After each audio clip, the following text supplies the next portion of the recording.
talk The Last of Us, episode 4. Yes, we do have to, Dave. I guess we don't really have to, but we should. But we're going to talk The Last of Us. Episode 4, Please Hold to My Hand. And in a big shocking development, Dave thought it was slow and boring. Absolutely. Oh, I didn't mean to do that one, but we do it anyway. It's funny sometimes because I personally thought the pacing was pretty awesome, only because of the tense. No, there is no 2 in there. I'm sorry, that was bugging me. I had to look it up. It's just Please Hold My Hand. Oh. It said on HBO when I paused it, Please Hold to My Hand. Well, I'm looking it up on the Googles. Well, you spelled 2 wrong. It's 2.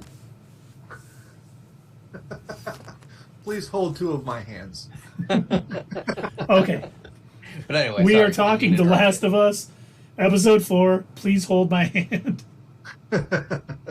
There, now you're happy, Doug? And Google, KFC, all of you, Sprite. Is everyone happy now? Yeah, this show, I mean, when we saw the first episode, and I thought it was great, and everyone was like saying, is this the greatest adaptation from a video game ever? I'm like, whoa, slow down. It's just the first episode. Let's give it some time to breathe. And to me, it's had 2 good episodes and 2 bad ones. So it's 50-50. See, for me, I don't think there's been a bad episode yet. I think it's taking its time to develop things. Like, I think a lot of this episode was building. Joel was trying so hard not to care and just think of her as cargo. I just have to get her to this place. But he's actually developing feelings for her. The stupid joke she's telling, the fact that she basically saved his life. I mean, a lot of this is going into it, Dave. I know you think this could have been done in 5 minutes. Then it would have felt so rushed, it wouldn't have had the same effect. I fell asleep. It was terrible. And both of you guys got your voices, by the way. Tundra Walker called you both out. Huh. Okay, well. Instead of agreeing Instead of saying that he agrees with Dave, he insists on doing a Gilbert and a Bane. Okay. Oh, you agree with Dave. So nice. Who's surprised? The 2 boomers hate everything. So No, that's awful rich from a guy who thinks zombies and vampires are the same thing and doesn't understand that it's fungus. And I think you'll both be happy, because obviously something's brewing under the tower, and it's gonna bubble up the next episode. We're gonna have fungal zombies. Yes, I said it, Tundra Walker. Give me another Gilbert. It's not a vampire. We're going to see fungal zombies everywhere. You know who else needs to be here for me? Carrie, because Carrie always agrees with me, too. So I need Tundra Walker and Carrie both here. Unfortunately, Carrie can only do Sundays. She's unable to come on Monday. But she really loved Loki, and you didn't care for it much, so I don't think you always agree. Not always true. You're right. I don't know how she feels about slower-paced things, because this is definitely one of those things that builds up to things. It's not racing from point to point. It's not Titans on HBO Max, where they go from Dick Grayson to the Red Hood in like an episode and a half. Well, it's not necessarily only slow-paced stuff, because I really enjoyed Breaking Bad, and that was a slow burn. It's what you cover during that, and it's just so freaking... it's just like pulling teeth to get a point out of this show. I think, obviously this is my opinion, but the 3 things I mentioned to you before we got on air was, so we saw that she knows how to use a gun, and we saw that they're bonding because they're telling jokes together, and and then we get this new society of people, or whatever those people were in that town, and that took 50 minutes.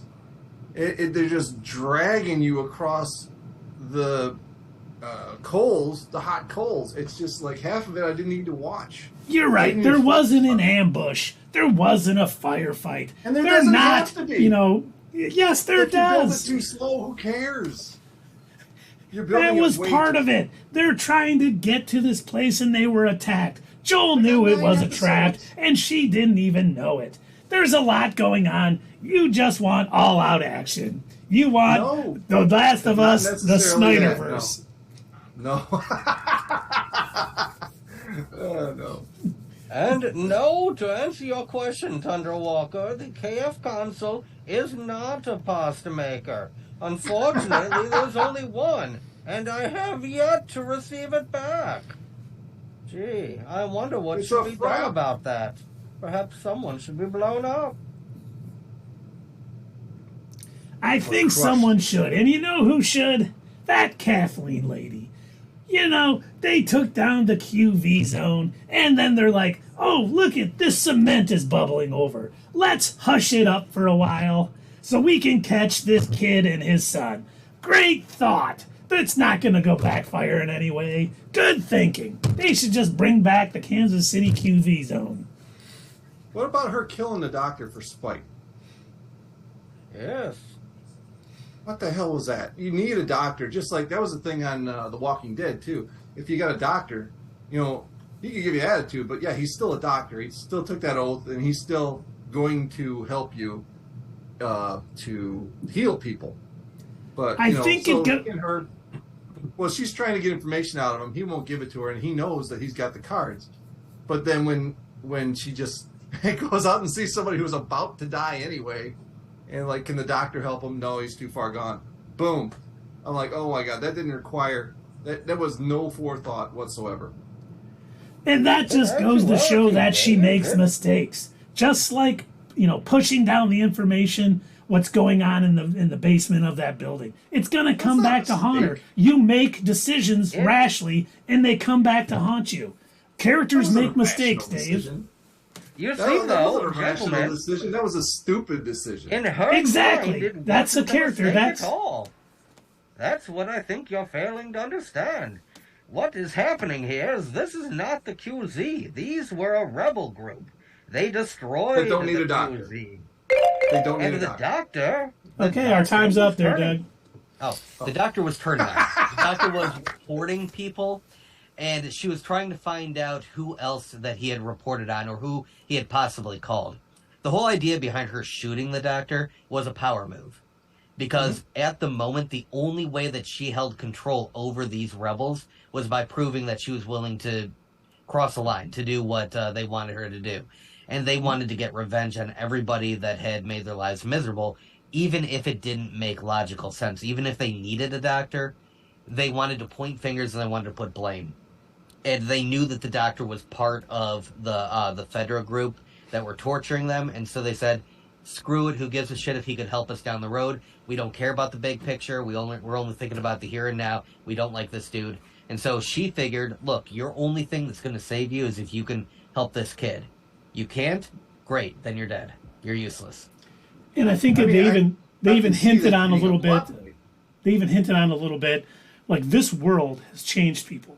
You know, Oh, you yeah. have to be cold, you have to be calculating. They've shown Joel the reason he survives because he knows, hey, that guy's pretending like he's hurt. We're not helping him. Keep moving.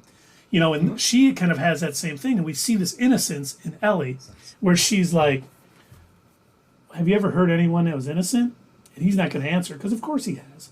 Because this is a different world. And innocence is going to go by very quickly for Ellie being out in this world. She's going to learn that, hey, there's right and wrong, sure, but sometimes you have to do what you have to survive. And I think they're painting a picture of people who are out there. You know, Well, this group that took down the QZ because they felt they were being oppressed. They were being oppressed. But a lot of times when a revolutionary force takes control from a government, they're almost equally as bad. And we kind of see that in this episode. You know, we're going to find them. They're kicking in doors. They're killing people just because they want to make a point. Right. I mean, And then you both pointed out that that thing that's growing underneath the pavement, she sees it. And the one guy even looks at her and says, we got to tell them. And she's like, no, we need to focus on the mission that we're doing. We need to find this guy and his kid or brother or whatever, What's and we his need name? to kill Harry or him. something? Henry? Henry Yeah, and we need Sam. to find Yeah. Henry. That's like, because that's the person that we're blaming for everything that's wrong. So we need to get him because that's what the people want. They want me to serve Henry's head on a silver platter. And if we tell them that this other thing is happening, that's going to, they're going to forget that that Henry's out there. So we need to get Henry. That's our goal. Yeah, but it's like they can't have two missions. They can't have people looking for Right, Henry, and they can't have They people. point out earlier in the episode, if you remember when they were camping out in the woods, and she says, are we out here, because of the infected? And he goes, no, we're We're too far in away the middle from. of nowhere for that. And she goes, oh, then people. And yeah, that's what this episode, the theme, the underlying theme of this whole episode is. Sometimes the people can be worse than the zombies. Hold my hand, you terrible people. But we are holding your hand through this episode. Well, and they kind of did the same thing. They like to kind of trick you. They show you when they go to bed. They're like, "I promise you, we'll be safe in the morning." And then when they go to bed in that high rise, at the end, they wake up with guns pointed at them. Whoops. So Oh, there's a fly in Keith's room. He's looking at it. He's talking to it. no, it was my wife. Sorry, Keith. That was She just came making to- funny a little bit. No, I know. What? She came down. I thought she wanted to tell me something, but she was just wanted to She watch. just you wanted guys. to stare at your beautiful face. No, your guys' wanted beautiful to- faces. She wanted to admire you, and she wanted to say, "Oh, that handsome husband of mine." Jeez. So back to The Last of Us.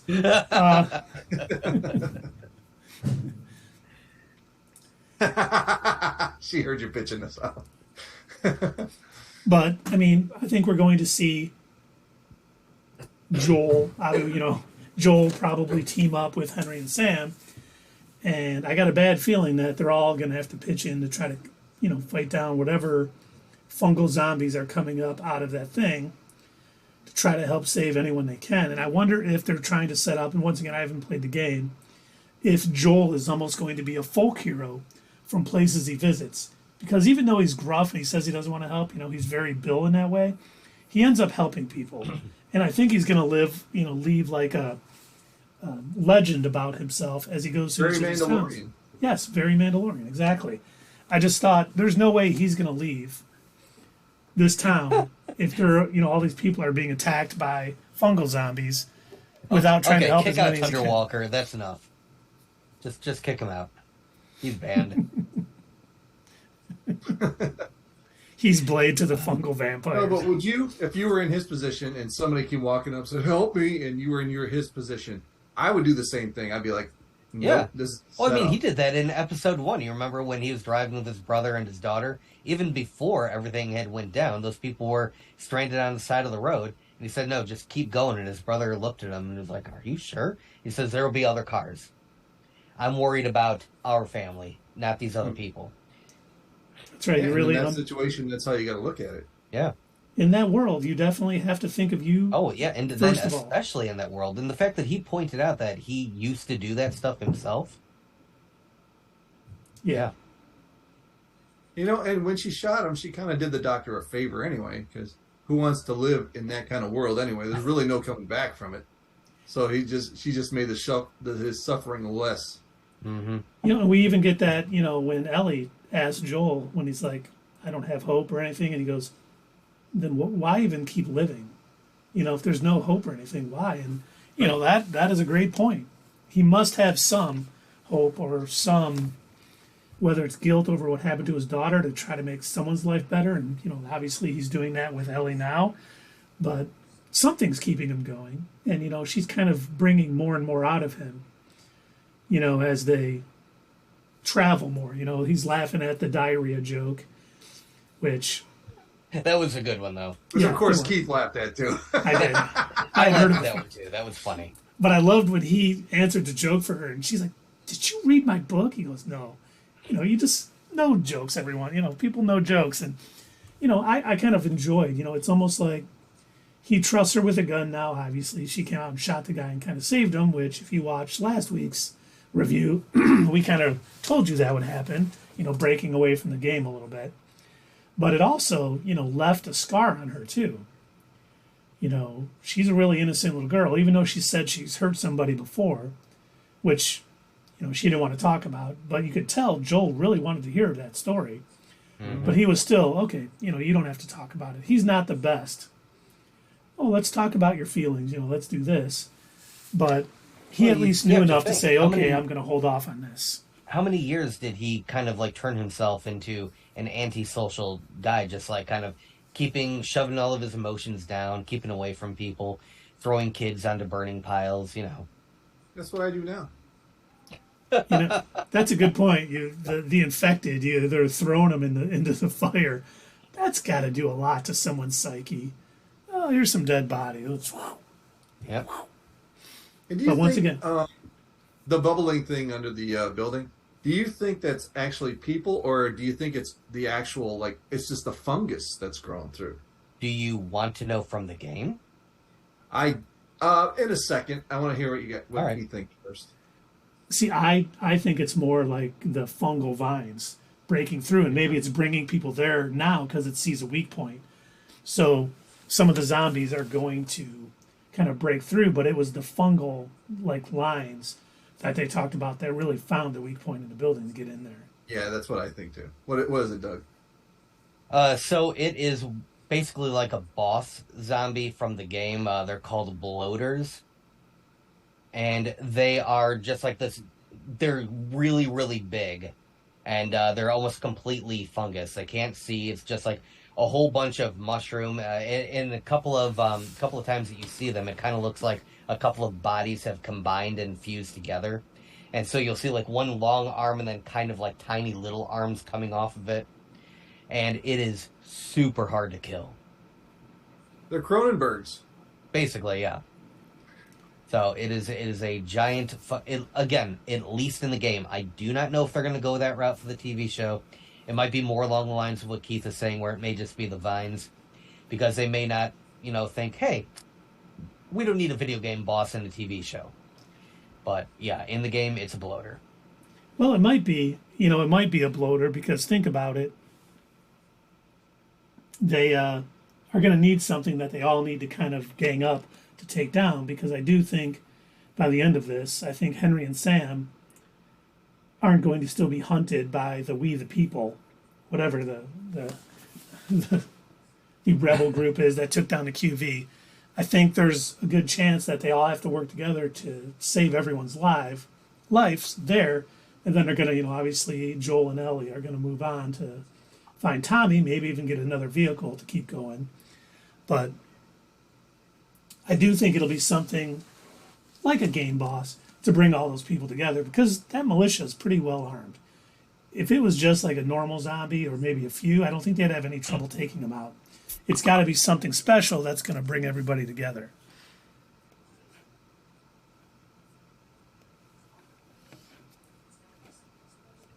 Yeah, you know what? It was just suggested to us by Tundra Walker, if you're watching on YouTube. And if you are, subscribe, like, and comment. He said, did you guys search Google for The Last of Us HBO today? And if not, do it now. And I just did, and I don't know what you mean. I see a mushroom. I don't know. I don't know what else is standing out here. Was it the mushroom? Is that what it was? Because a mushroom did pop up. Oh. Click the mushroom. Wow, you click the mushroom. And it makes little cordyceps grow out of the bottom. That's interesting.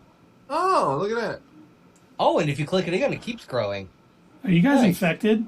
Oh, yeah. My whole screen's infected now. Nice. Yeah. No, I'm not. Oh, that's so cool. Oh, they're hanging from the top. That's really gross looking. Oh. Well, look at that. It doesn't stop. It just keeps making it worse. Well, that's life, man. It just gets worse and worse.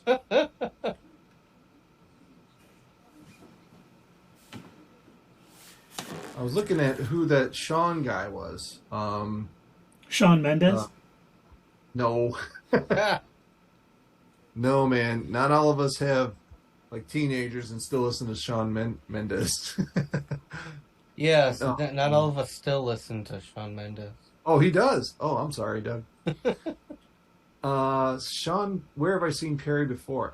He looked familiar to me, but I don't know. Is that the bearded?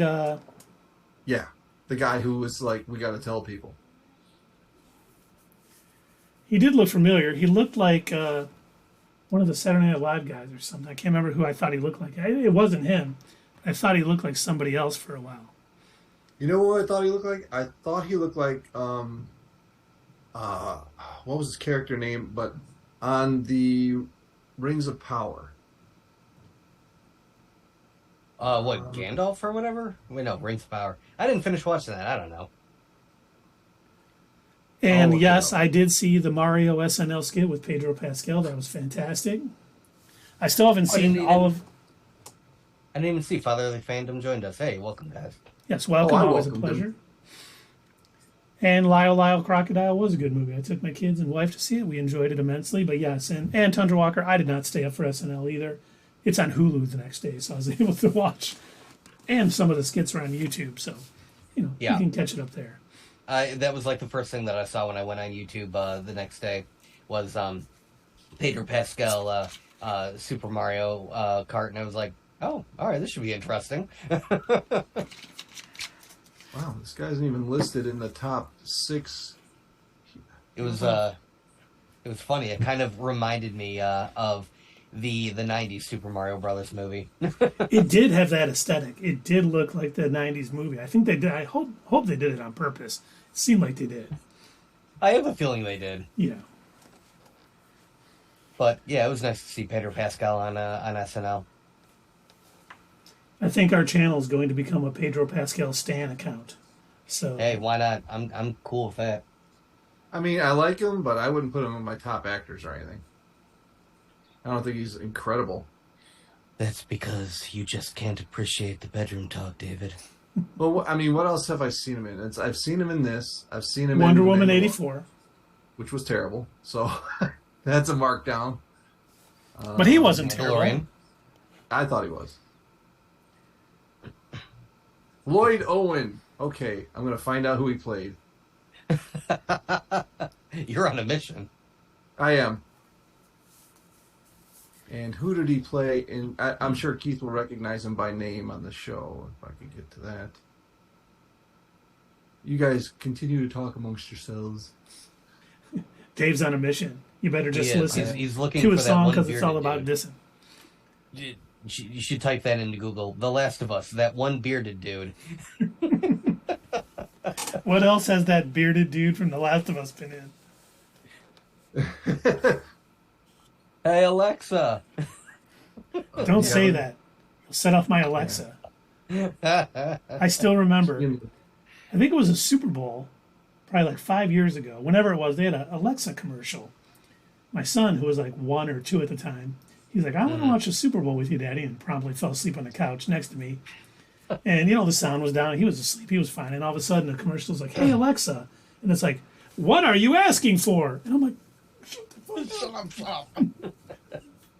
was it very similar to when he told Ellie that she could go to sleep if she wanted while they were in the truck? Yes. She said, I'm not tired. Promptly falls asleep. And sorry, fatherly phantom, your device is going off. I won't say the name anymore. Lord of the Rings. He played Captain Elendil. You know who I'm talking about, Keith? No. He was the one that she talked to when she first got to, when she swam back from the boat, and he was there. Forget it. He was in 6 episodes, so I thought he had a major part. But if I saw him, I'd probably remember him, but I'm sure he looks a lot different for this than he did for that, because most elves don't have scraggly beards and all that other stuff. Yeah. I don't think he was an elf. Oh. So he was the captain of that boat, but he wasn't an elf? Oh, was it like after? He was on the land when she got back. He was on the land. Okay. I honestly do not remember enough. As Father Phantom says, oh yeah, he was Elendil? Elende? Yeah. Elendil? Yeah, I wish I could say that I watched enough to know who that is, but I didn't. That was That was a hard show for me to get through, honestly. How many I heard it episodes got did you renewed, get? though, so got I don't know, through maybe two. it'll get better. Well, like I said, the last 3 episodes I enjoyed a little more than I did the first 5, but and me, who doesn't mind slower paced things like The Last of Us, even I was like, oh, come on, this was just dragging on way too much, and it seemed like I said it in Slack. All right, let's see who this person is that you're talking about. still don't recognize him from. Yep, don't recognize him. I'll send you another image. Oh, God. This makes for a damn fine stream. Right. Yeah, you know, you can put one of the pictures on the screen and they can know what we're talking about. Ah, it's a guy. Yeah. I think he's a good actor. Yeah, the first picture I sent you was, just standing at a award show or something. Mm-hmm. So finally, Fandom says we covered it on our channel, and man, there was so much hate from hardcore fans over Rings of Power. You know, I didn't even really hate it, though. That was the thing. Like, I like Lord of the Rings just fine. I'm not like a huge fan of it. I just I couldn't get myself interested in Rings of Power. It wasn't grabbing my attention there. Just from the little bit that I saw, there didn't seem to be enough going on that I cared. Like, I was getting too easily distracted by other things. So yeah, I didn't hate it. I just couldn't get into it. Fatherly fandom. He says it's the guy from that thing. Yeah, it's the guy. That's like every one of our streams. It's the guy from that thing. I will take your word for it. He is on that one place.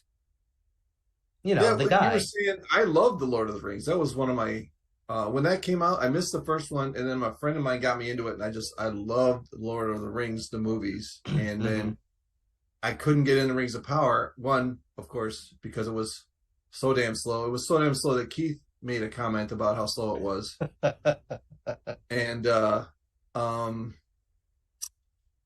what was it? I really wanted to get into The Hobbit too. I wanted that to be just as good, but it wasn't.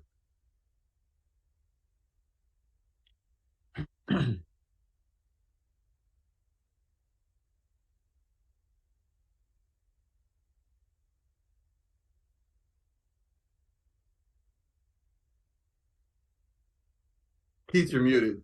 Keith, you're muted. Forgot I muted myself there for a minute. But, I read all the books. I was a huge fan of Lord of the Rings. I reread them before the movies came out. And went and saw it with some friends who were like-minded. You know, we played D&D together. And we went out to a bar afterwards, and we're like all drinking our beer and just excitedly talking about it and changes and all this stuff. And I still remember, like, a waitress comes over. She goes, "Oh, my God, you guys are so, like, animated. What are you guys talking about?" We're like, "Oh, we just saw Fellowship of the Ring." And she goes, "Oh." Just backed away from us. Quickly, back away. Do not get into a nerd discussion.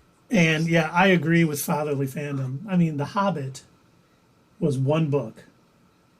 Yeah. It didn't need to be 3 movies. They were trying to stretch that out to try to get every dollar. I never even ended up seeing Battle of the Five Armies.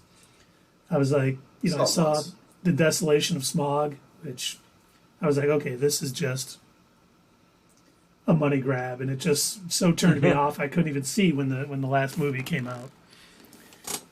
Yeah, maybe could have been 2 Tundra Walker. I guess they could have done that. 1 might have been trying to race through it a little bit. Just 3 was too much. It's unfortunate. You gotta imagine the writers who decided, hey, so are we ready to finally do the Hobbit movie? You mean the Hobbit 3 movies? What? No, I mean, I think we've got enough material for a good solid movie. Maybe 3 hours. 3 movies? Was that Warner Brothers too? Was that a Warner Brothers thing? Here's your script for The Hobbit. Hold on a sec. Right, Here's your 3 script for The Hobbits. And yeah, Dave, I think that is Warner, if I'm not mistaken. That's probably what happened then. We have heard how much they like to really get in, start tinkering with the movies. hope, James Gunn has said that he has full control over the DCU, and none of the execs are going to interject and make him change things, and I hope that's true. But I have a bad feeling that him and some execs are going to be sort of at each other's throats, because they're going to want to tinker. He's going to want to do something, and they're like, but you know what's popular right now? Fungal zombies. Could we somehow get a fungal zombie into this? Is there any way? Just one. Just a few. Okay, a giant one. And he'll be like, Doug just sent us. Yes. And I just got a feeling it's either, James Gunn is going to get his way and be able to do the movie he wants, or James Gunn won't be chairman of the DCU. Because, even, Kevin Smith I still remember this story. Kevin Smith was going to write a Superman movie, and he turned in his script, and they were like, well, can you make the robot gay? And he's like, robots can't be gay. That's not even possible. They're like, well, you need a gay character here. And they just go in and, try to do everything they can to appease everybody. Mm-hmm. Yeah. And if you're going to make something that's lasting, you can't just copy something else. You can't look at what's popular at the time and just try to do it. Movie studios do it all the time. It's always shocking to me. Like, we'll get, like, a movie that's like, oh, it's a natural disaster movie. And, like, 3 of them come out at the same time. It's just bizarre. I've been watching Charlie, our friend Charlie on Brainiac Baseball, if you get a chance to watch him on YouTube. He said, it's like having a bingo card. They have all these things that they want to go down and check off. Yep. And then, if you're playing bingo and you get them all, whoever wins it first. They want to check off all the boxes. And especially if you have a series or a trilogy, you can't do that all in one episode or one movie. And they try and shove everything in to one movie. Just try and get everybody, and you can't do that. It doesn't work. Okay, Tundra Walker. You're absolutely right, Keith, and that's why Man of Steel was a masterpiece. Oh, boy. No, that was not a master. I guess me and Tundra Walker are going to have to differ on that. Is he serious or is he kidding? Can we start taking away Infinity Stones from him, like, as a charge? Because I swear. Man of Steel was garbage. Garbage. Such a bad movie.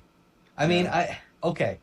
On one hand, I sort of kind of get what Zack Snyder was trying to do, insofar as he was trying to jump ahead like what the Titans do, and he's trying to get to the part that he thought was the coolest without doing any of the background work, without doing any of the build-up, without any of the character development. Hey, you got baned. Oh. I don't know, anyway, I was trying to do all the character work and all the build-up and blah, blah, blah, blah, blah, blah, blah. He said you took 1,000 from me. But Man of Steel was bad for a number of reasons. Cinematography, I mean, it looked great. Zack Snyder definitely has an eye for, making things look really good. But I mean, everything he did with the character was just incredibly wrong for Superman. It's, we've discussed it a million times with his dad telling him to let the busload of kids die. Or when instead of, hey, a tornado's going to get me. Don't save me, son. Yeah. And yes, fatherly fandom, we agree 100%. Great at shots. Things look beautiful in his movie. But the story is just very hard to watch. And, when you take a symbol of hope, a being who's so powerful, such a complete, Boy Scout in everything he does, and have him kill, Zod. Superman always finds a way. That's what makes him Superman. And to kill him and say, well, now he knows that killing is bad. No. Yeah. He was raised by a family that taught him killing was bad. And I think we're going to get a lot of that. He was a regular human, like the rest of us, who know that blowing up is totally okay to do. If they write the wrong name on the coffee cup, obviously you blow them up. That's just a normal human behavior. And you're right. And it is okay that the comics have had Superman kill sometimes, and even John Byrne. I love John Byrne. Great artist. I like his writing. I disagreed when he had him kill Zod.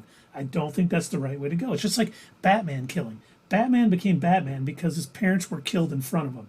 He would never do that to anybody else. He does the right thing. That's Even right. though he does he it with brands his victims. Well, I got to bring it back around to Smallville, like I haven't done in a few weeks. So you find that button, and here we go.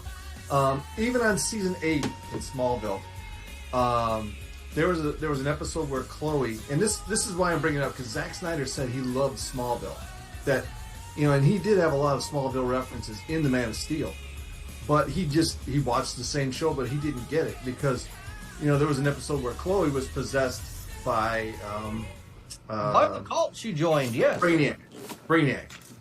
And Brainiac was and the Legion came back from the year 3000, told Clark the only way to stop Brainiac is to kill Chloe. And he spent the entire episode figuring out another way, and he found another way. And Keith's right, that's what makes him Superman. It isn't just the powers. It's the fact that he can find the best solution for everybody. Just so you know, Dave, you've been capoted. Oh, I have? Yes. Whoa. Well, okay. I thought we were on the same side there, Tundra Walker, but then you said you liked Man of Steel, and I lost a little bit of faith. Yeah, I will never forget when I saw that movie. I saw that movie with my brother and a couple other people, and we came out of that movie, and I'm just like, oh my God. They're like, did you enjoy it? I go, no. One, his dad has to die from something that Clark cannot save him from, because otherwise Clark would have saved him. He's not a doctor. It's got to be a heart attack, something along those lines. Having him get sucked up by a tornado was one of the silliest things I've ever seen in a movie. Only to be superseded by him, oh, I got to save this family. I'm going to have to take Zod's life. And if you ever saw the behind-the-scenes footage of when Zach is showing Henry Cavill how he wants him to break his neck, he just seems so excited about it, this is going to be great, man. My Superman's going to be a killer. And it's going to oh, my God. I was just like, no.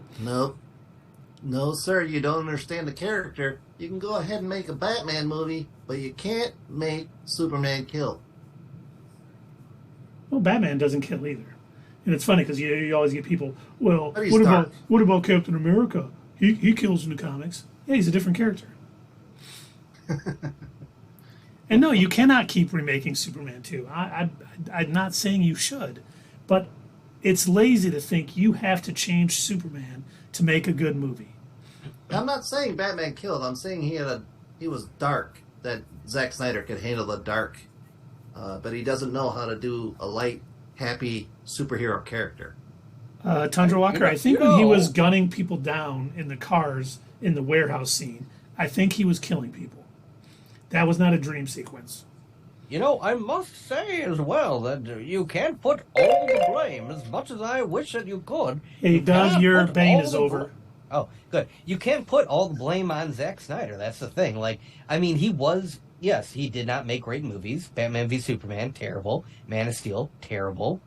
You know what, though? If I had to... Both Justice Leagues, in my opinion, not great. But... DC, the DCEU had several problems even from non-Zack Snyder movies.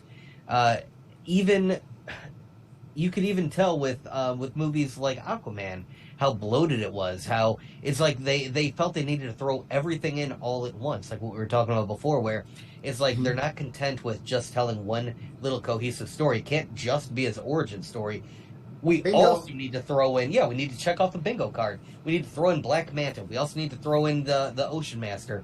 And apparently, I don't know, an Ocean Kaiju, because why the fuck not at this point? Also, put him in orange and do this. And it was like, again, they're checking off their bingo card, this is going to make it a good movie. Yeah, it's like they didn't have any confidence whatsoever in the script that they came up with. So they had to throw a second script onto it. Yeah, probably fandom. Batman definitely killed a lot of people in BVS. Yes, he did. And I mean, the worst part of BVS was how terribly Batman was written. He was so fooled by that terrible plan by the Cherry Jolly Rancher man himself, who I don't want to call Lex Luthor because he wasn't Lex Luthor. I don't know who he was. A Riddler. Yeah, he was probably more Riddler than anything else. And it was just, wretched. I mean, just watching that movie. He was Mark Zuckerberg. Yeah, he was. He was Mark Zuckerberg. You're right. And no, fatherly fandom, I agree with Doug too. It wasn't just Zack Snyder It's just his fans are the ones that, are the loudest and are still pushing for Elseworld movies with, Justice League 2 and 3 and all that other stuff. I mean, honestly, I liked Shazam. It was good, wasn't great, could have been better. Black Adam had some fun moments, still could have been a lot better. Aquaman, while I enjoyed it when I saw it at the theaters, I still haven't watched it again since. I have no desire to. Wonder Woman 1984 was one of the worst things I have ever sat through for this channel. Was it? You got how much time you got? No. Oh, no? We don't have 3 hours, Doug. But honestly, if you told me you have to either watch Man of Steel or Wonder Woman 84, I'd probably pick Man of Steel. Because at least there's some good fight scenes and stuff. There's some stuff that really bugs me, but it has more good moments than Wonder Woman 84 does.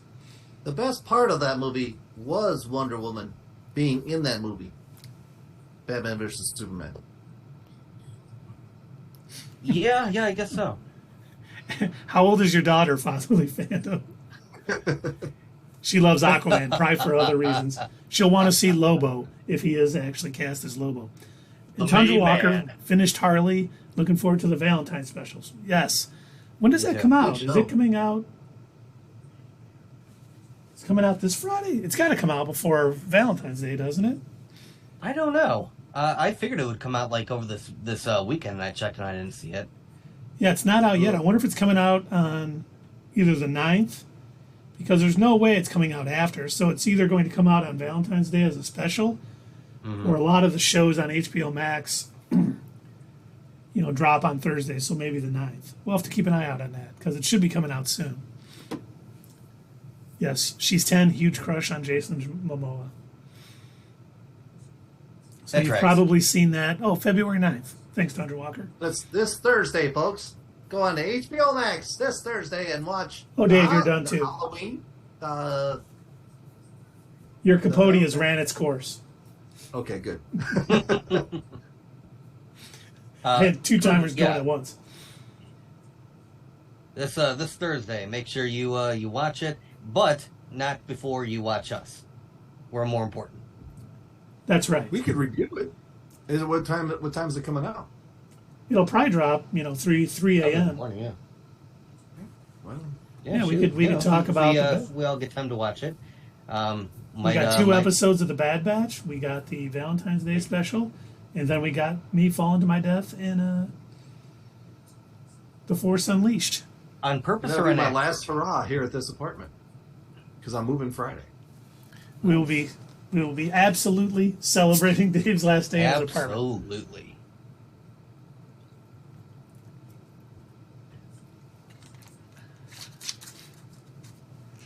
Good stuff. Yes, lots of fun stuff in the next few weeks. Yeah. We got the movie. We finally got Ant-Man coming out in 2 weeks. Well, a week from Friday, or for us Thursday. Yeah, we got a week and 3 days. We'll definitely next Monday not only be talking about The Last of Us. We're gonna have a ton to talk. Oh, we should have done that tonight. This was bad. This was not planned very well because I was thinking we would do our Ant-Man and the Wasp Quantumania Theory Palooza next Monday. But we're supposed to be getting another Guardians of the Galaxy Volume 3 trailer, the Flash trailer. Oh, wow. Oh, for the Super Bowl. For the Super Bowl. that's Something for right. Quantumania. More so footage. I have to watch sports ball? You don't have to. I'll tell you when it's good. released on You'd YouTube. be like everybody else, just watch the commercial. Yeah. But there's even talk that we might get a Marvels teaser. Ooh. And possibly something for Secret Invasion, which I would hope we are going to get a release date for Secret Invasion here pretty soon because it's got to come out sometime between Ant-Man and the Wasp Quantumania and Volume 3. Unless they're going to wait till after Volume 3 because they have, the Bad Batch wrapping up. They got the Mandalorian starting in March. Oh, I So can't maybe it'll start after Guardians 3 in May. We'll get Secret Invasion, but Well, that's okay. I mean, it'll just give us a lot to talk about on Monday. That's all. Tundra Walker. It already happened. Breeze a scroll. Ha ha. that would be We've cool been if she saying that was. for years. Oh, I see. Now scrolls are cool because your girlfriend is a scroll. Wow. Thanks, racist. She's also a cheese. And it would be cool because, she's very powerful, and it would be nice to see, because she would have to be a super scroll to, imitate Captain Marvel, which she's not fungal, Tundra Walker. But it would show, once again, Tundra Walker is going to be a WB exec. He really at one is. point in his life. They've already. He doesn't even realize they're not even paying him for these ideas. They just send a chat bot to have general discussions with him. So, hey, what do you think about I don't know, fungal vampires? And one of them's a superhero. That's an amazing idea. Sign me up. I'll write 6 episodes of it. Good. And they'll all be really slow. We'll do 1 point each show. No. That'd be great. Remember, Tundra Walker hates slow-paced things too. Marvel Zombies, which Opening scene, explosion. Rest of the show, nothing. Just what if we got Michael Bay to direct oh boy, a Batman movie? Oh yeah! Oh, imagine if we had the dynamic duo of Zack Snyder and Michael Bay. my God, Michael Bay team up and make a movie. You got to throw Roland Emmerich in there as well, and then you'd have a masterpiece. But we need to. I think prior to Secret Invasion coming out, we need to have yes, all explosions and low shots. No plot though. We just have them running from explosion to explosion. Looks like you and Tundra Walker are friends again. Dave was right about Last of Us, though. They are milking it. I don't see it that way. I think they're taking the time to develop the story. But it's okay to disagree. You know what? As you're watching it, if you don't like it, you shouldn't like it. It's okay to have differing opinions. You don't have to drop Infinity Stones on us to do our voices. You don't have to hurt Keith's feelings by making him do Gilbert Godfrey He's got to twice. be out of Infinity Stones by now. I wouldn't count on that. But like I was saying, I think before Secret Invasion comes out, we need to go in depth on who's a Skrull in the MCU. Oh, Skrull everybody search. MCU. Like the Dave is not still in Doug's basement. We're not going to go over that. We're going to talk about the characters. Yes. Real characters. Well, Yes, characters in the because, MCU. as everybody knows, you're the real Dave. I am. Absolutely. Absolutely.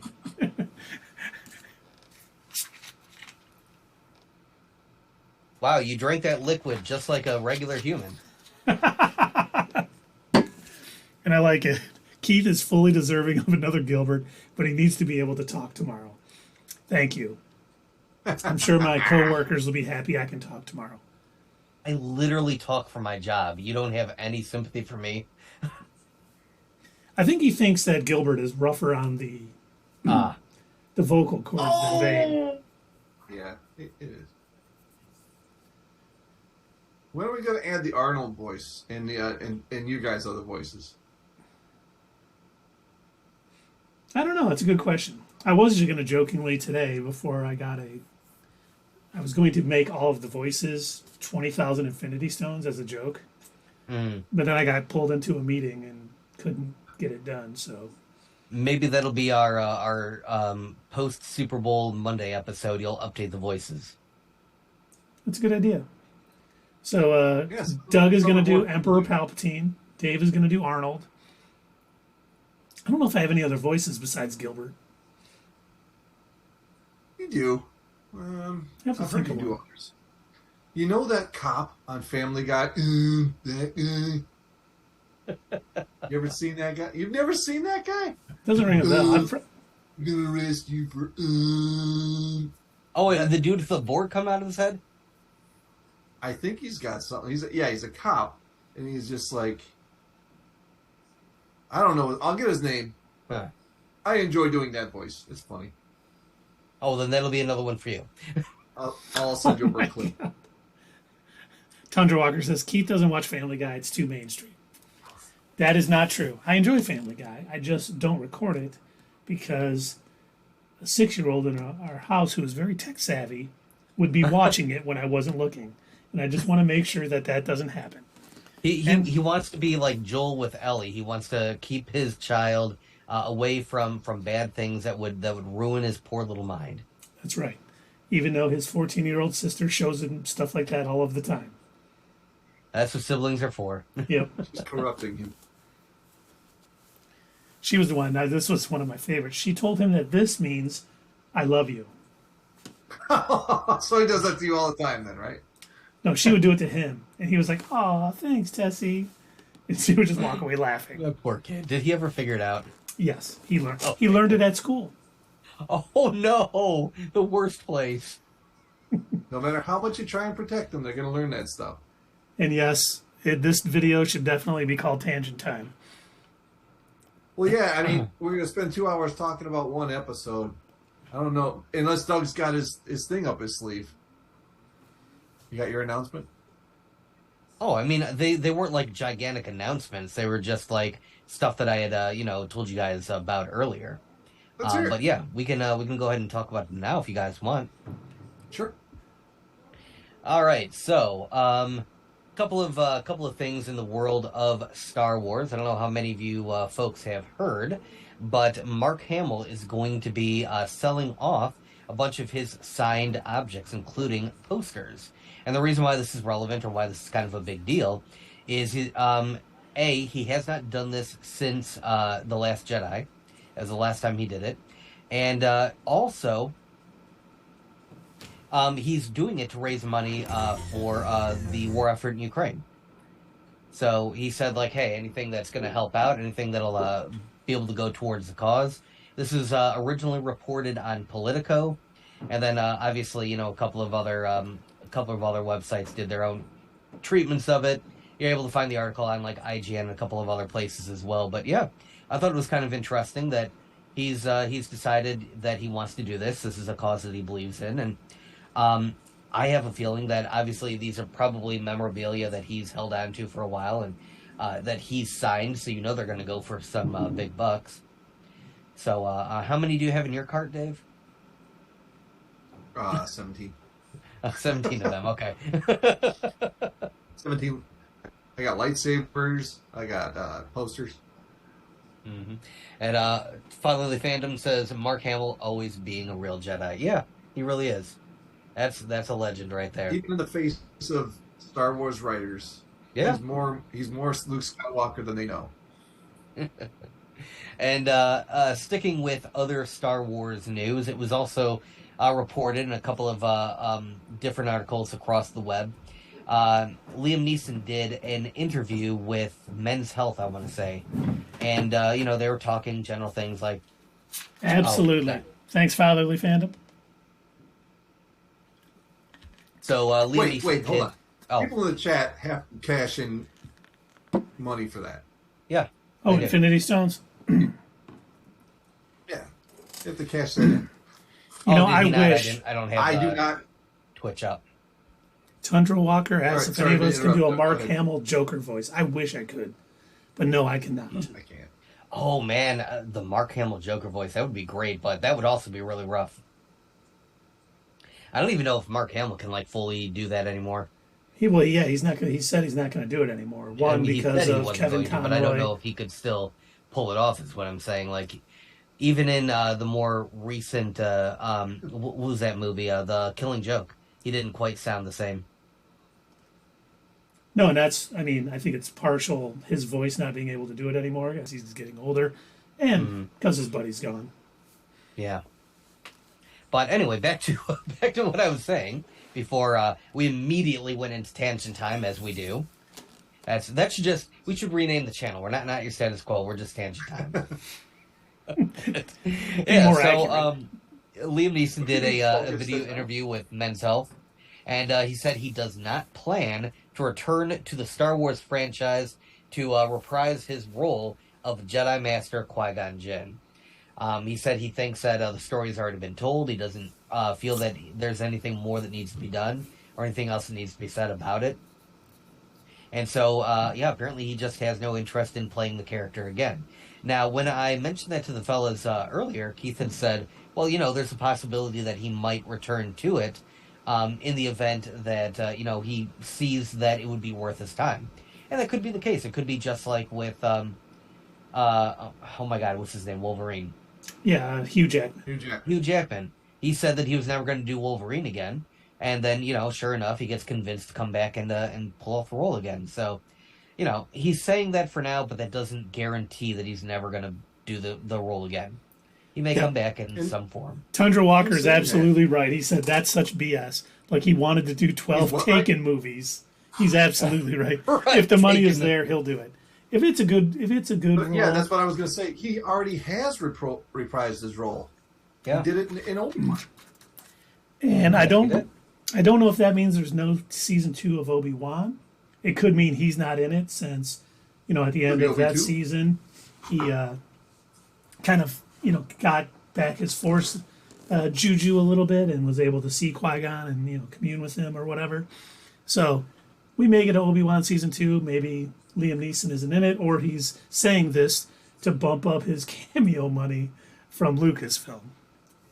That could be too, yeah.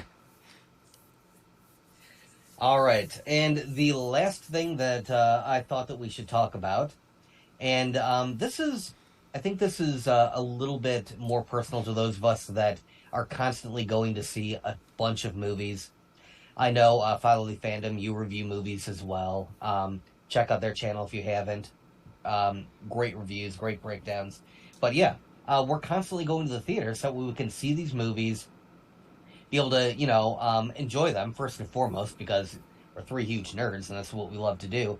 But second, because we want to be able to, break them down, review them, talk about them, as we normally would anyway.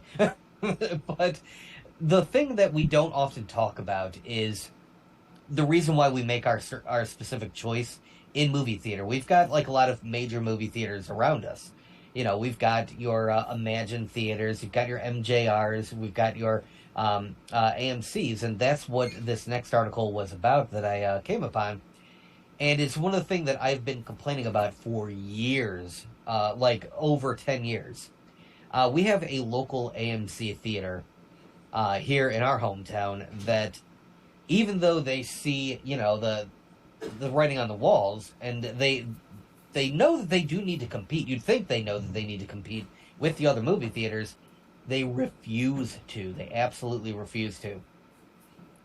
It's gotten to the point where when I go to the movies, I kind of expect to have a reclining seat, to be able to pick my seat beforehand, to get, hopefully, somewhat fresh popcorn at the at the concession stand.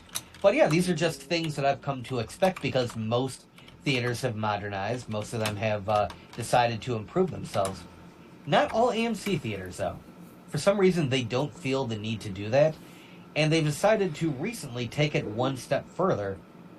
And now, not only are they deciding not to go so far as to modernize, but if you want to buy your tickets in advance, depending on what seat you choose, it may be more money.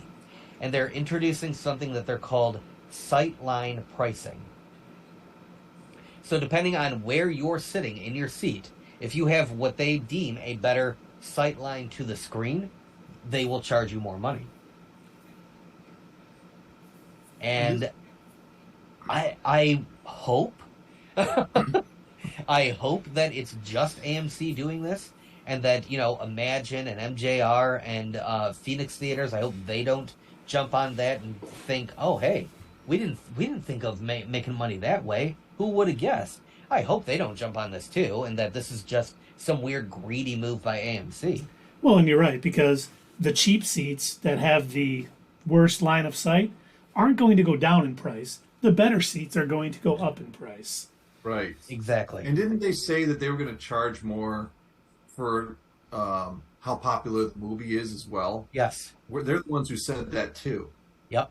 So they're just driving people away from their theater. It's like they don't want people to be there. So, like, the running joke that we constantly talk about our local AMC is the fact that they still do not have reclining seats. They do not, half the time, they don't pop fresh popcorn. They bring it in from an already pre-made, and you'll see them literally dumping the bags of pre-made popcorn into their containers. And it's like, really, in front of us? You couldn't even do, like, hide it from me? I mean, come on. Pretend you're Yeah, popping. sad. Oh, here's some fresh popcorn. I still remember I worked at a restaurant when I was in high school, and they used to say biscuits and blueberry muffins baked fresh daily. And they were. We made them every day. You didn't eat the ones that we made that day. Those were probably the day after or the day after that. But we did bake them fresh every day. There was no lie in what they said. It's always, you got to know the right questions to ask. Uh-huh. Yeah. Am That's I lawyers. eating the ones that you baked today? No. Well, that's a different question.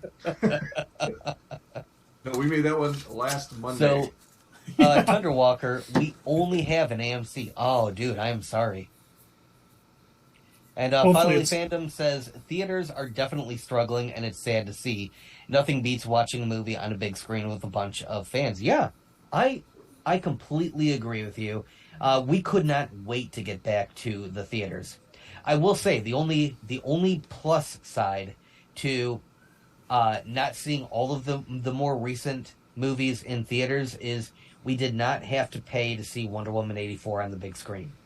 That was a positive. You're absolutely right. Although Patty Jenkins said in that amazing DC fandom that it had to be seen on the big screen, and there was no way that it was going to streaming because it was the only way to view that movie. And while we're talking about events, we do know what's going on tonight. Oh, The premiere of Ant-Man and the Wasp: Quantumania, that's right. which Fatherly Fandom, hopefully one day we will see you at a premiere of a Marvel movie or a Star Wars movie or something along those lines. But it would be great. I see some people I follow on Twitter were like, oh, heading to the theater for it. I'm like, oh my God. But the good news is we will get some early reactions. Unfortunately, they're usually all positive because Disney knows who to invite to these premieres.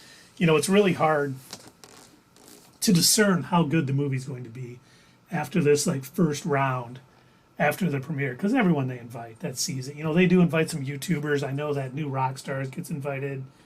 Yeah. I don't know if Screen Crush does or just doesn't go, but I forget the other guy who always goes, the real nerd. There's heavy spoilers. Screen Crush. Screen Crush doesn't go to the premieres. Oh, he doesn't. I don't know if he's not invited or just doesn't want to go. Too busy taking care of Doug. Far. A Cosmic Wonder, I think, goes, but they're all Wonder, man. No, I know, but they're always such rave reviews, and I'm always like, okay, when are the real critics going to? Yeah, And it's I usually would Thursday night at our At the Yeah. Theater review, which will be coming up on the 16th. Yes. I would like to go to one of these things where it is treated like this big event. I mean, we kind of make it an event amongst ourselves. We enjoy it. We have a good time. But, yeah, I'd love to be able to say, yes, I'm going to the theater. Let me put on my finest nerdy bow tie. It would just be great. mean, Those premieres, they all happen in L.A., right? So Yeah. we'd have to get airfare. Hotel. That big. When we're rolling in the big bucks, it'll just be Yeah, just a couple of years away. It's not any more Like we money. said, the It's first just 1,000 giant is gonna dollar be the bills. hardest. Do you accept Huh? the 20? right. Giant. Well, like we always said, guys, right? The first 1,000 is the hardest. The second 1,000, we should start with the second 1,000. Well, we're on our second 1,000 now, so I think, yeah, it's going to take less time to get there than it was to get here. So hopefully, within the next couple of years, we can get out there to a premiere.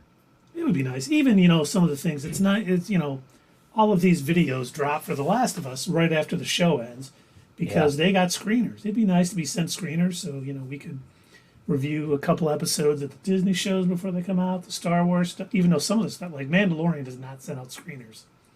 They know that people are going to watch it, so they're like, yeah, we're not sending out anything. They don't want There's no to point. spoil anything. I always laughed. I thought it'd be great if we got invited to a premiere, have a video 3 days later, with our Theory Palooza. I think that King is going to do this and this and this. Oh my God. I got a feeling the post-credits scene is going to be this. Oh my God. How did they know? You were totally right. These guys are always right. And thank you, Fatherly Fandom. We definitely know you are going to be there soon. I haven't seen the video. I think it was the history of the Mandalorians that you dropped today. Haven't watched it yet, but I'm looking forward to seeing it because you guys always do a great job. Very informative, very well done. So, once again, drop the link in the chat. Make sure everybody watches it because, oh, that's true. You're absolutely right, Tundra Walker. The thing about predicting Kang is he can see your predictions and then change what he does. Dang it, Kang. Dang it. He's everywhere. That guy. But it will be interesting to see what everybody says tonight. Hopefully, I always laugh. Sometimes, Marvel has been talking about how to keep spoilers in-house. Excellent. And Fatherly Phantom just dropped Chapter 1 of The Mandalorian's history. If you haven't seen it, click on it.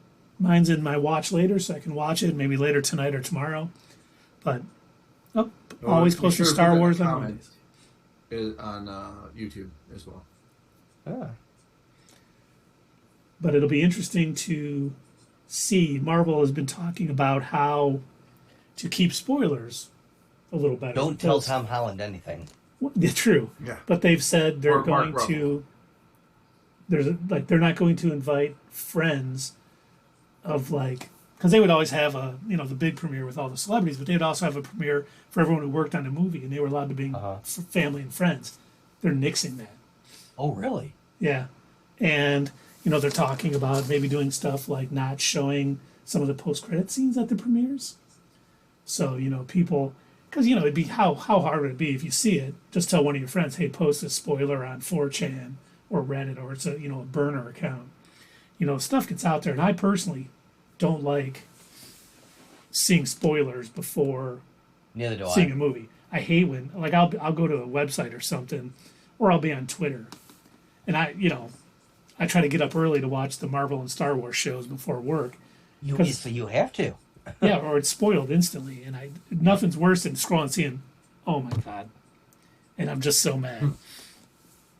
I want to experience it for myself. Exactly. And then that's why I'm working with you at AOD, at the place you work, and every day coming in on Monday, and you guys are like, somebody ruined Game of Thrones for me. You're like, I'm just trying to read Twitter, and it just blew up. Everyone spoiled it. Yes, people would start tweeting while the episode is playing. Yep, and those of us with kids, look, Fatherly Phantom works the night shift, so he's up. That's always good. I would be, my kids would be up, and I'd be okay. I'm going to watch it when my kids are in bed. And by the time I got around, I was like, great. Great sandwich. Great. Great. I know the final scene already. Son of a bitch. Damn it. Wait, I need to go get myself an absolutely drink, so I'll be right back. All right. But man, now I'm kind of mad that we probably will not have time next Monday unless we do a 4-hour stream. Because there's going to be so much to talk about. If everything drops during the Super Bowl that they've hinted at, and we're talking The Last of Us, it's going to be a busy day. Not that I'm complaining. I love having a lot to talk about, but this needs to be our full. Just think about streaming 8 hours a day with all this stuff going on. How do I do the Infinity Stones? Fatherly Phantom, click on them below the chat thing, and then you'll see a bunch of things you can do with your points. You can highlight your message, unlock a random sub, send a message, choose an emote, modify a single. You can do the A word to make us all drink for 1,000. You can do the Bane voice, Truman Capote, Gilbert Godfrey, and more will be coming soon.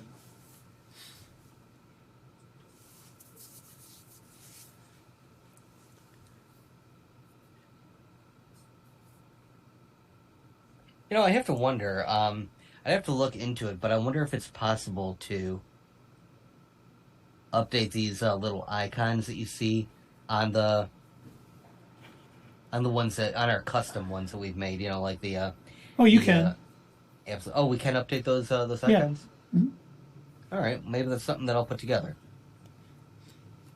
That would be cool. Uh-huh. Hey, there you go. Boom, Got nice. Bodily Fandom.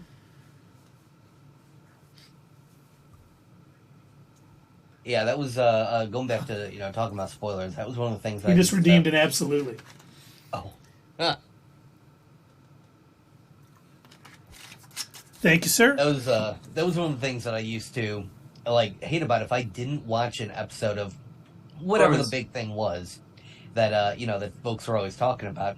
If I didn't watch it right away, there were some times that I'd have other things going on, and it'd be like 10 o'clock on a Sunday, and I'm like, you know what? I gotta go to bed. I don't have time to watch an hour-long, episode of a TV show or whatever. It'll be fine. Whatever, no big deal.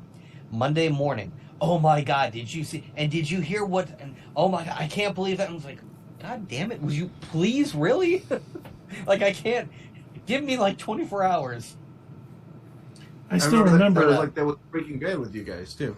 Then they're trying to bring it up on my computer and watch it at work. I mean, do work at work. Yeah. You're pulling a J-ho on it. I still will never forget, we had a birthday party on a Sunday when Game of Thrones was going on.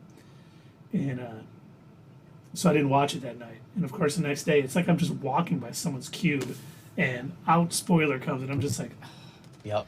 I should have stayed up late. I knew Every it. time. I knew it. Terrible. Yes, it is. What is Dave doing? David's Stuff. showing us his little butt. I was doing stuff and things, cooling my dairy ear. Well, thank you for sharing. Shake that ass for me. You Shake that ass for me. Doug, language. Oh, sorry. Well, Doug's been swearing all night. You're going to have to bleep a lot of stuff out. I'll send it to him. Demonetized. I'll send it to him over Google Drive. There's a YouTuber named Meat Canyon that does really gross out animation. I'll call it that just because the style of animation that he draws, he over accentuates certain things. So instead of drawing just a regular human, he'll draw 80,000 neck flaps on the person and really scraggly teeth, and it's really over the top looking. And so that's just his style of animation. And he every now and again he'll make these videos just poking fun at how quick YouTube is to demonetize things. And so his most recent video he shows himself being chained to his desk and I gotta upload, and then it's got the YouTube overboard wearing a human skin mask over its logo, and it's just yes, feed me more videos.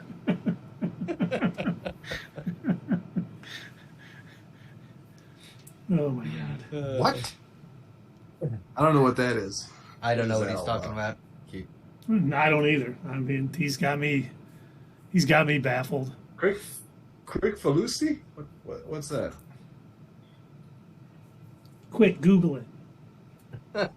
No. Not this time. Oh, Ren and Stimpy animator. Yes. It's very similar to that. It is very similar to that. Yeah, it kind of reminds me of that now that I think about it, man. That's a weird way to spell his name. I have to look that up.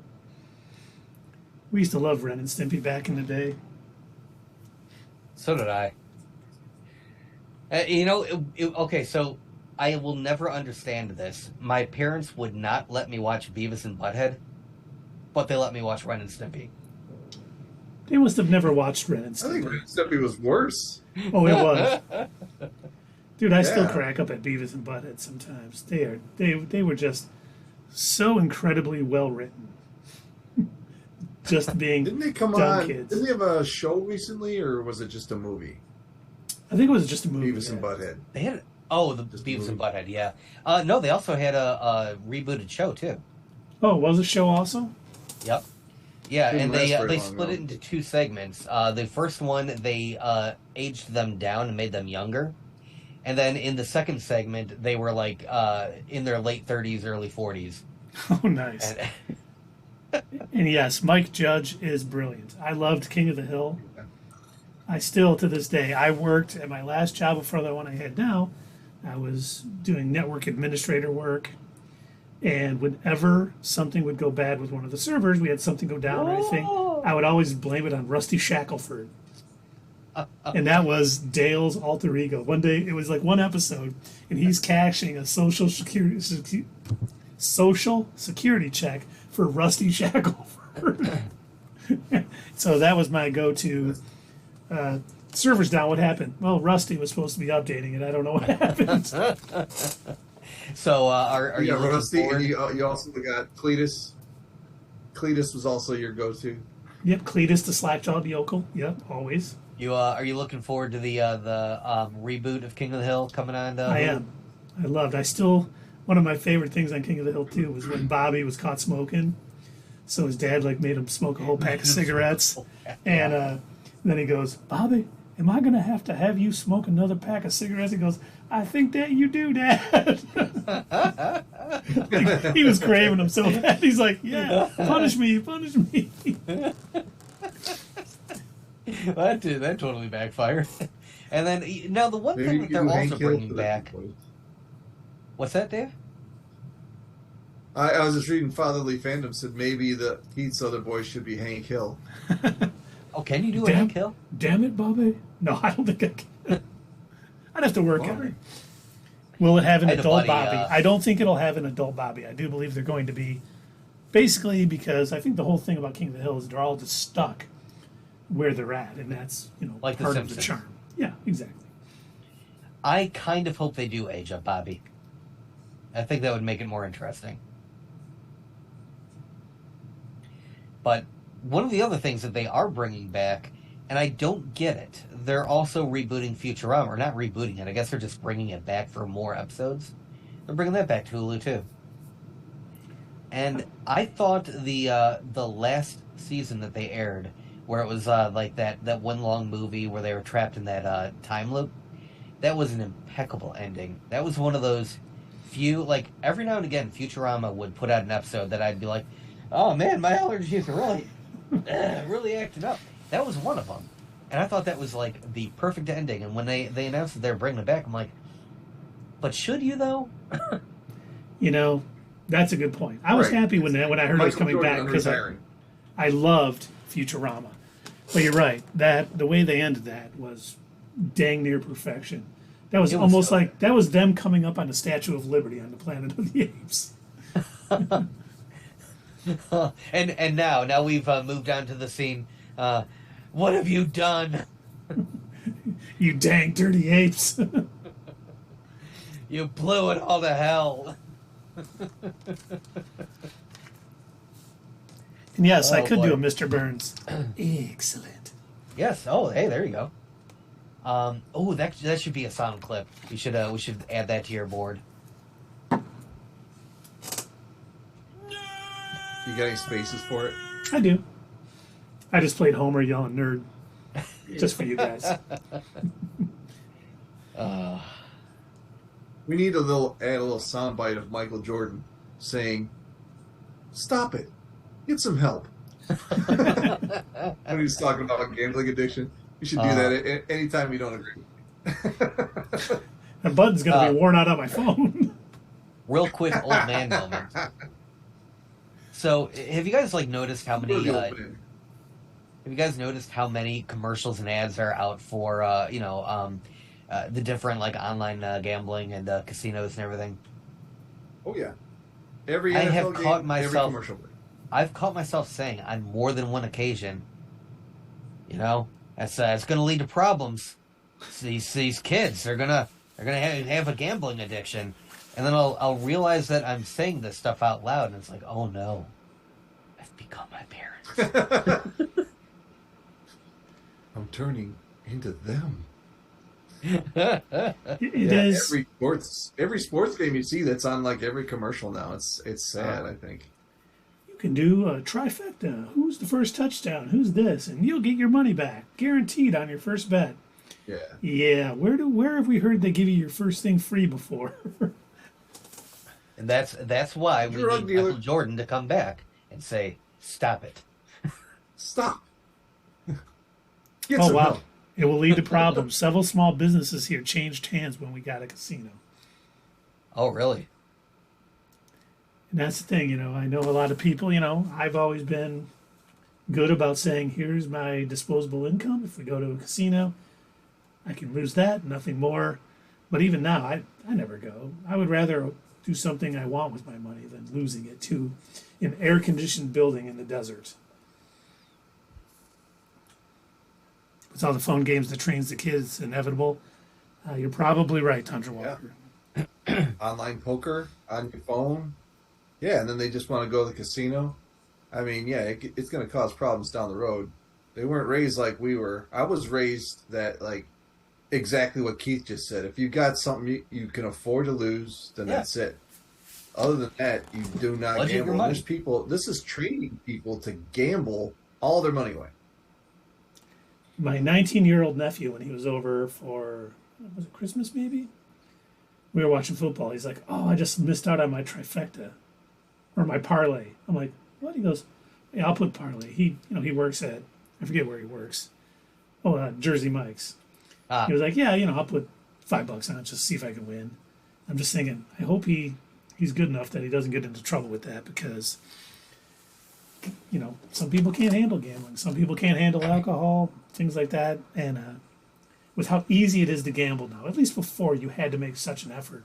Now all you have to do is look at your phone and you can put as much money down as you possibly want.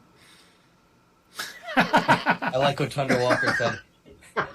Chucky Rat taught us all to like gratifying experiences for our quarters. Thunder Walker, you use that mouse's Christian name. That is Charles Entertainment Cheese to you, mister.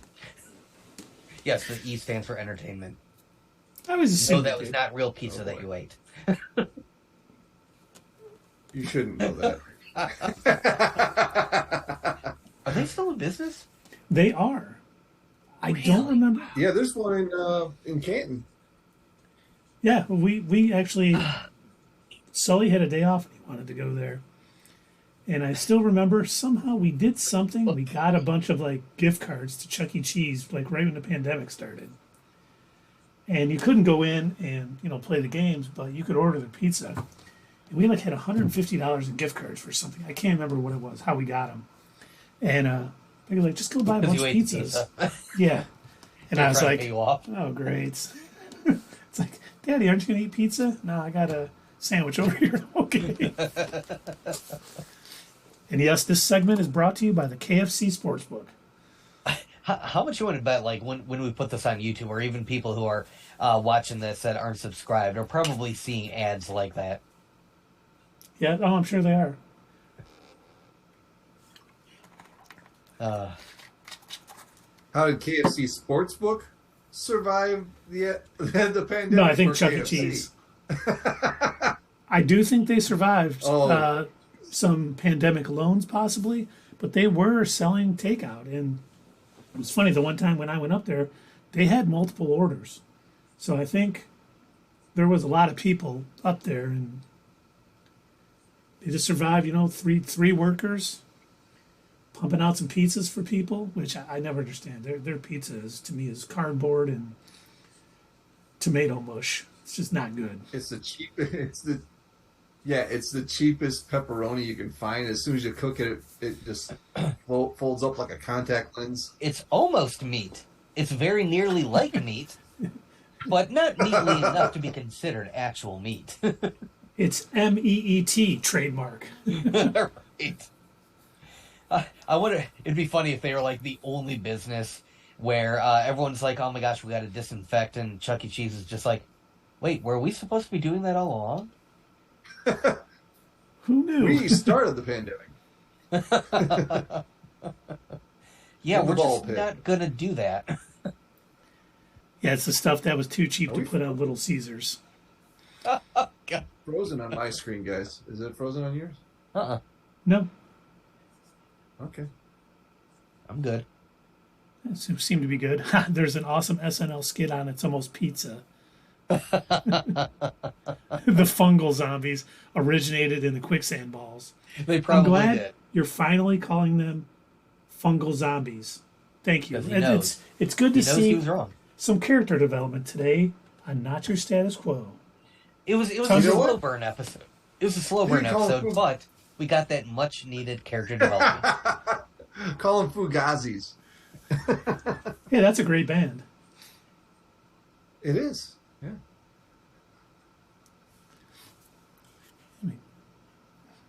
Are there 5 minutes left? No, there is not 5 minutes left. Asking for her friend. Why? Because Sierra's not here yet? Is that your friend?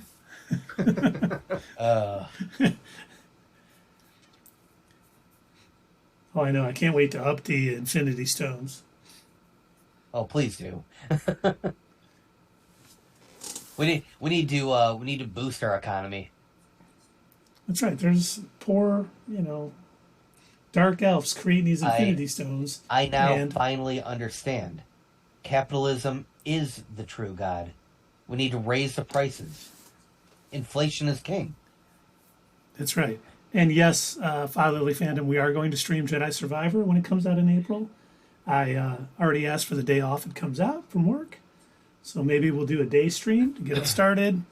We actually have even talked about, we like to stream Star Wars games while we're talking Star Wars on Thursday night with the Bad Batch Mandalorian. If we finish Force Unleashed 2, I might do a replay of Jedi Fallen Order, which was such a great game. I would really enjoy playing that again. Of course, we have a bunch of games we've started and never finished, like Guardians of the Galaxy, Gotham Knights, High on Life. I don't know if we should finish High on Life now. Midnight Suns. Yeah, we probably shouldn't. You're We right. can't do it. But yeah, I was laughing because I had my son's birthday is March 16th. And originally Jedi Survivor was coming out the 17th. So I actually took the Thursday and Friday off for his birthday and then for the game release. And when they announced that it was getting delayed, even my boss at work texted me and was like, "Are you all right?" And I'm like, "Yeah, just disappointed." But hey, speaking of, Jedi Survivor and Jedi Fallen Order, here's your question to finish the stream. Here's our final tangent time question. Will we see Cal Kestis in live action? No. The only reason I think we might is because most of the time when actors do voices in video games, they don't look like them. Cal Kestis looks just like the actor, Monahan. I forget his name now. I can't remember his name, but he was on Shameless, he was on Gotham, but it looks just like him. If you remember, that's who I thought was going to. Yeah, exactly. The actor is right there. I thought he was going to be the one who came at Grogu's summoning in season 2. I was like, oh man, we're going to see Cal Kestis. He's going to hear it. He's going to come a running. But of course, we got the much better with Luke Skywalker showing up. But I was certain it was going to be Cal. Yeah, I remember that show, and I remember you saying it. But we're always right, so eventually you will be right. That's right. So that was actually him, and everybody thought they saw Luke, but it wasn't. It was actually a Jedi mind trick. Everyone was. think it was Luke. And yes, Cameron Not the Monaghan. Jedi That's right. you're looking for. He's the first one to be able to alter his look. He's a Skrull Jedi. He's a Who scroll was he Jedi. on Shameless? Which one was he on Shameless? I've never seen a show. I just know he was on there. Oh, okay. I don't know who he is. But yeah, he played the Joker in Gotham. And he actually was You pretty can't good. technically call him Joker. Oh, that's right. Sorry. He's legally distinctly different from the Joker, but just similar enough to it. He's the laughing guy. Yes. Fungal Skrull Vampire James Jedi. the Laughing Man. It would be amazing for the fans to put him in somewhere. Even give him a show. I think that'd be fantastic. After Jedi Survivor, get a little Cal Kestis show on Disney Plus or. Well, I suppose that depends. Is Dave Filoni a fan of those games? We'll find out. Because that seems to be like where he kind of picks and chooses who he wants to bring in from Legends is stuff that he was already a fan of. Like we know that he loved Thrawn, he loved the what's his name, Zahn books.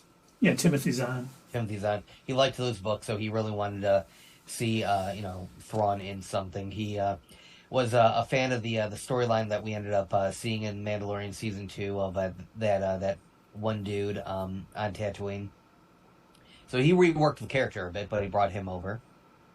So I mean, there's certain things that he has brought from Legends and decided, hey, you know what, this is canon now because I like it. It fits.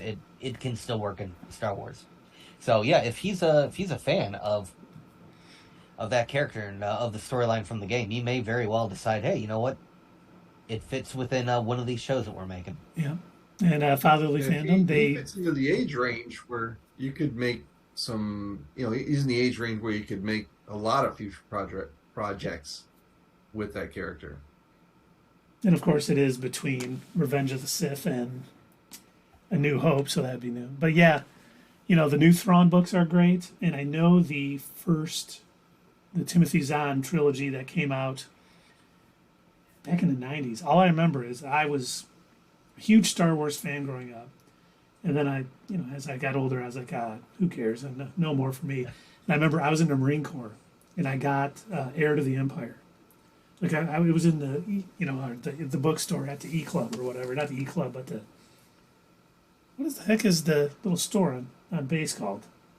It's not the E Club. Oh, you had the we had the PX. You had the MCX or whatever. Yeah, yes, MCX. And it was in a bookstore there. And I remember I saw it and I'm like, oh, this looks pretty interesting. And I was like, and it got me. Those books got me back into Star Wars. I loved those books. They were so well written, so intriguing, so great. And it's sad that, the one character from the books I hope shows up at some point is Mara Jade. Because she was like force sensitive. She was almost like an inquisitor. Oh, thank you for your service also there, Fatherly Fandom. Doug was in the Army. We don't hold that against him, but, Go chew on a crayon. His father and sister were both Marines also, so, 2 out of 3 isn't bad. I get dunked on all the time by them.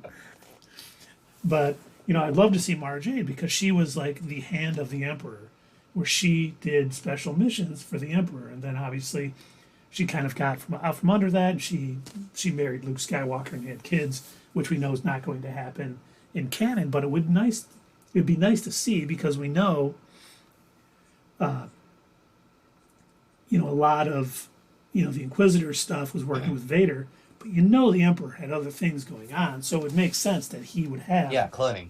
A hand of the hand of the Emperor went around trying to get clones together, and hey, what do you know about cloning? My name is Mara. Here's my card. If you figure out how to get a force sensitive into a clone, let us know.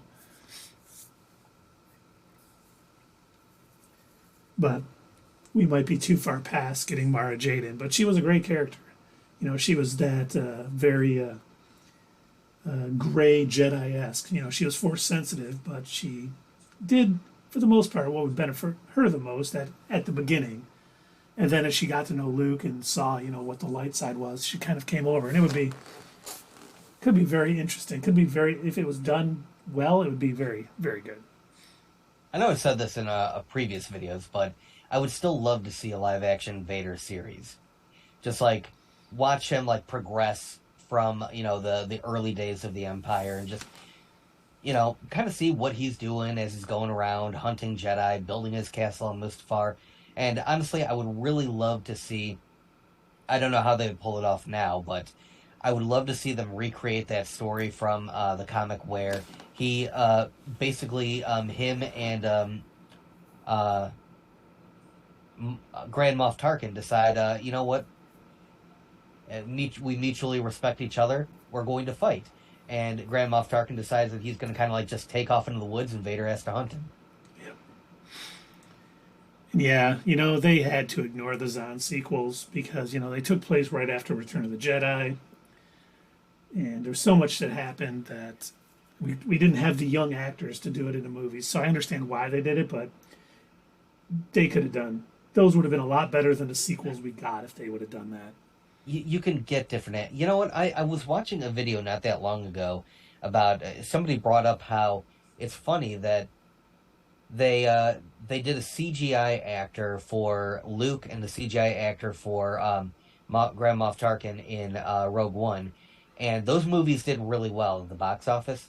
They got a different actor for Solo, and that one tanked. So you're saying everyone should be CGI'd? Yes, everybody should be a CGI monster. And Just the way so George what Lucas I really wanted it. didn't realize, I did not know this, but not only did they CGI manufacture Luke's face, but they also garbled his voice so he wouldn't sound as old either. So it's just a robot on screen. Yeah, and you know what, Fatherly Fandom, I Sebastian agree. Stan, a robot.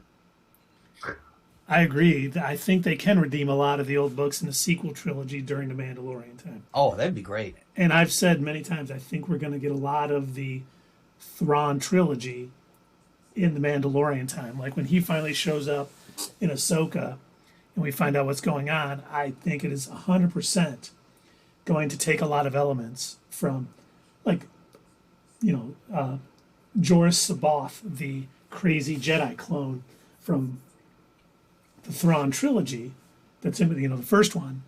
They could have that could lead into somehow Palpatine returned.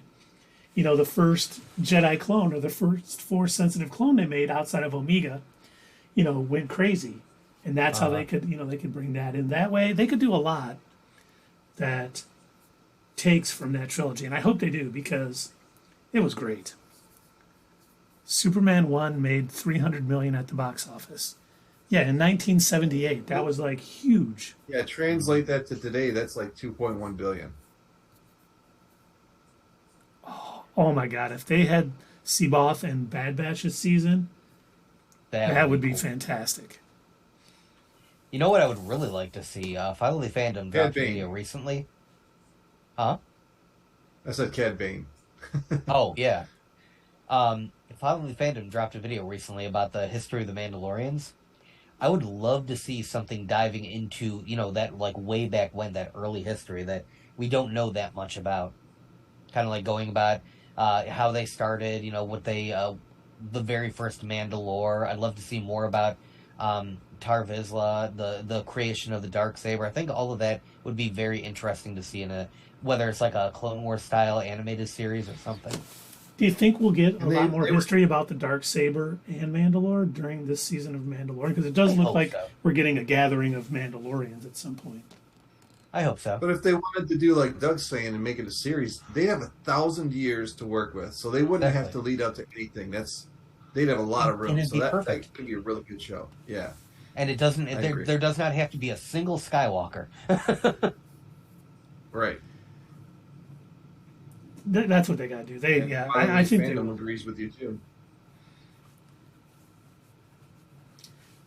That would be very interesting. They got a lot. Oh, that would be really great. Yeah. It would sell like hotcakes. Did they have fungal zombies in the time before the Sith and the Jedi? Because they're huge right now. Do we got a video game we can capture for Star Wars? Let's do Knights of the Old Republic.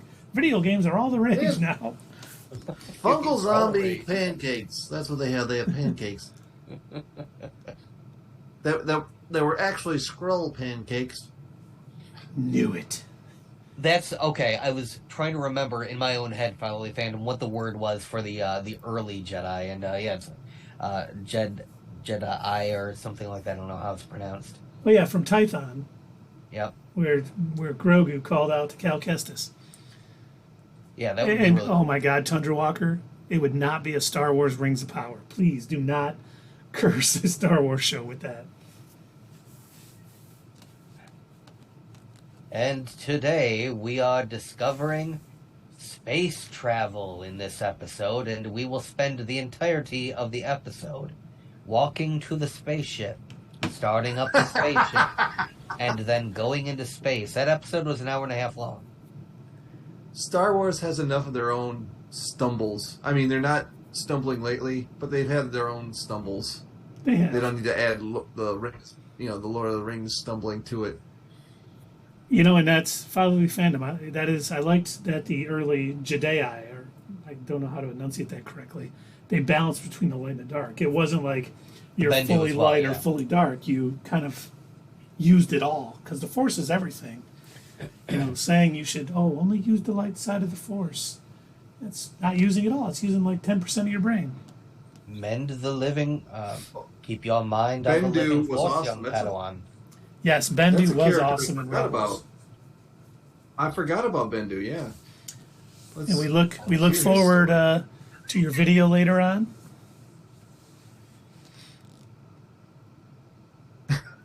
That would have been nice if he ended up Hey, that way in the who sequels. just threw out a dad joke? Right? Who just threw out a dad joke? And a really bad one. Yeah, Tundra Walker. What the hell? For those of you watching on YouTube who don't see the chat, Yes, he said, yes. "Why was Vader scared? Because 789." That's just terrible. You should be ashamed. Because It is he nowhere killed near as good as... Guys, did you know diarrhea is hereditary? It runs in your genes. Ugh, that was terrible. And fatherly fandom, when he said in the We bring it full Last circle, of the Doug. Jedi trailer, when he's like, the Jedi are no more or are no longer needed, I thought for sure, we even have a theory palooza on that it was going to be him bringing in, no longer being light and dark, just being a Force user. And they didn't go that way. I We was still wonder have if that's time. what Ahsoka's going around doing. Because we are better writers than they are. That's why.